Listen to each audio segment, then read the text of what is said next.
Welcome back to this short series, and I believe that we have the introduction, and then we have lesson part 1, 2, and 3. I believe that this is part 3. I've lost track. But anyway, the question I want to ask now and answer is, how do we create a vision and a structure to make disciples from one generation to another generation? It won't happen automatically. And so how do we create a vision and create a structure to make disciples from one generation to another generation? Here's the first principle. You get what you preach for. If you preach about finances, then you will get a financially sound church. If you preach about evangelism, you will get a church that evangelizes. If you preach about discipleship, you will get a church that lives as disciples and makes more disciples. If you preach generational discipleship, if you preach influencing the world, you will get whatever you preach for. So, you need to talk about it. You may be a preacher, and really, I'm really preparing this mainly for leaders, for pastors, or leaders in churches or organizations in some way. But whatever you talk about, that's what you're going to get. Secondly, you're going to have to be an example. If you preach about it, but you don't do it, it's not going to work for you. And so you have to be a model for others. If you start talking about discipleship, you need to be making disciples. And by the way, you need to be making disciples before you start talking about it or before you start preaching about it. It needs to be part of your lifestyle already. And so if you're not doing it as a senior leader, your church is not going to do it either, or a very small amount. It goes for everything, for prayer, for giving, for every aspect. And so you have to be an example, and then you have to structure for it. So these are just my thoughts and my experience on structuring to make disciples. Someone must be in charge of it. Now, Rick Warren, and if you want this information, you can read his Purpose-Driven Church, or I have some documents as well, but Rick Warren structures his church with 5 departments. Okay, and so I won't go over those, but he has 5 departments, and he structured it according to the Great Commandment and the Great Commission. Okay, so 5 different major departments. A friend of mine, I love and respect, who's gone on to be with the Lord now, Wendell Smith, he was structuring in his church according to the 5-fold ministry: apostle, prophet, evangelist, pastor, teacher. So you have major departments of your church. Discipleship needs to fit into one of those departments. And so you need to have someone who is overseeing it, and the person that is overseeing it needs to be doing it. Not just know about it, not just promoting it, not just organizing it, but the person that is leading and over the discipleship ministries of the church, they should be making disciples already. And so here's another thought. This is part of discipleship. Every department, every ministry, every activity should have a leader and 2 assistants. A leader and 2 assistants. So you have a leader of a ministry in the church or a department in the church, and then you have 2 assistants. And the leader is training those assistants to do what he or she does.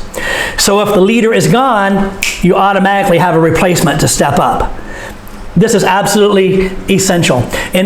So you talk about door greeters, or ushers, or people who take the offering, or musicians, or the sports ministry, or Bible studies, children's ministry, classes, first grade classes, whatever, junior high, high school. You always have a leader, and you do everything you can to have 2 assistants.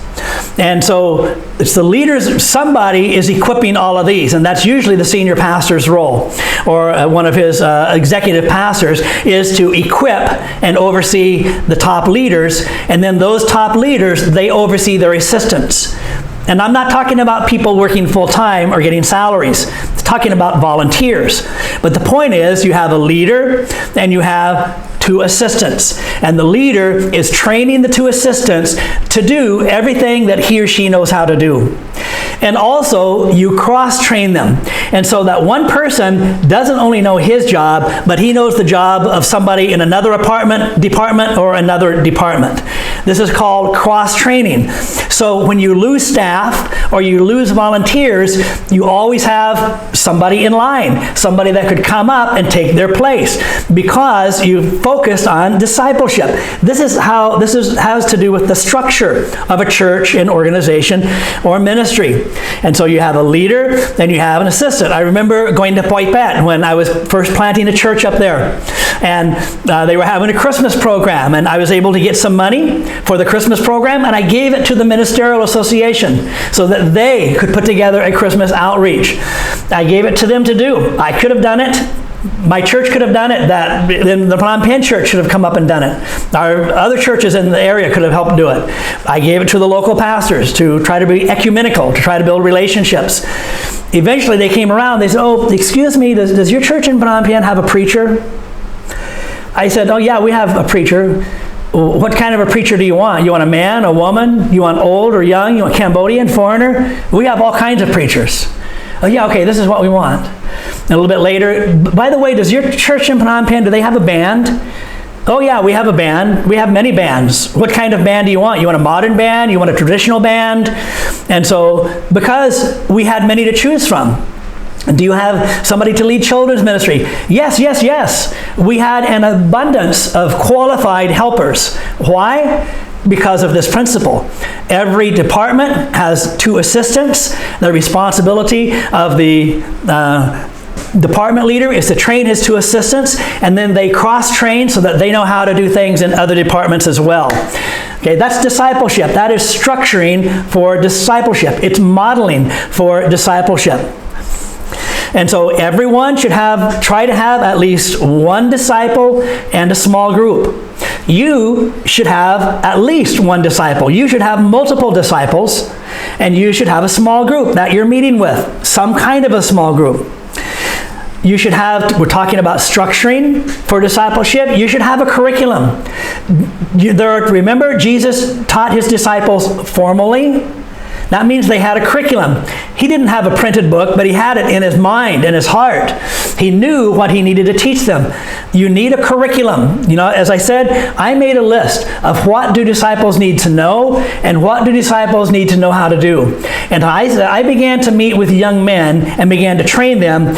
I would follow my list. All right, well, I've done that one. Let's move on to the next one. And so you have formal times of teaching, and you have informal times of teaching.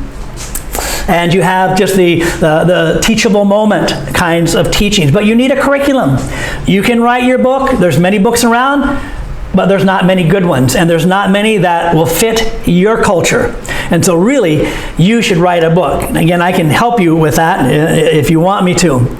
You should have a clear curriculum, strategy, and goals. This is what we're after. You should have the strategy and goals before you even start establishing a discipleship structure. What do you want your disciple to know, and what do you want them to know how to do this year? So you have 5 young men or 5 women that you're meeting with. What do you want them to know by the end of this year? And what do you want them to know how to do by the end of this year? And what kind of character issues do you want to see developed in their life this year? And then as you meet with them from week to week, is that you do things together that will help develop that, and you just follow your plan. You should have formal classes to grow as a Christian, as a disciple. I hope that your church or your organization has systematic Bible classes that cover some of these things that need to be covered.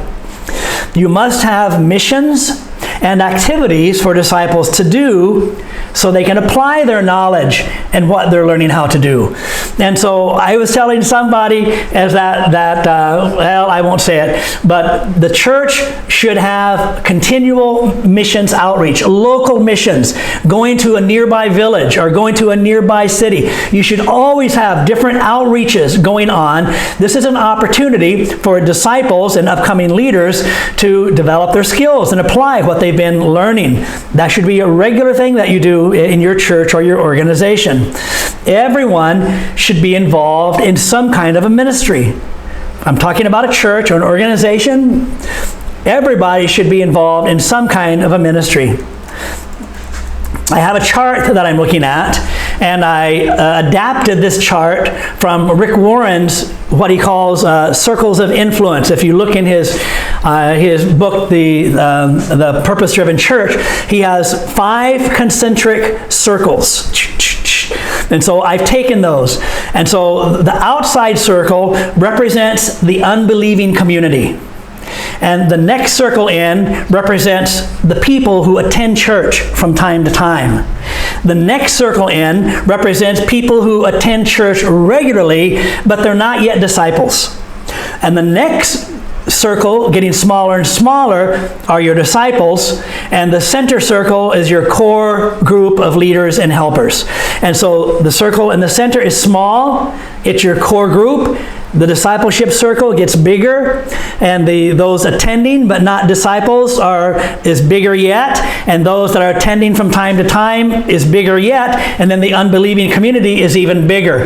The goal is to bring those from the unbelieving community closer and closer and closer to the center. So I'm looking at a chart right now, and if you want that, it's yours. Just ask me for the chart showing the levels of commitment.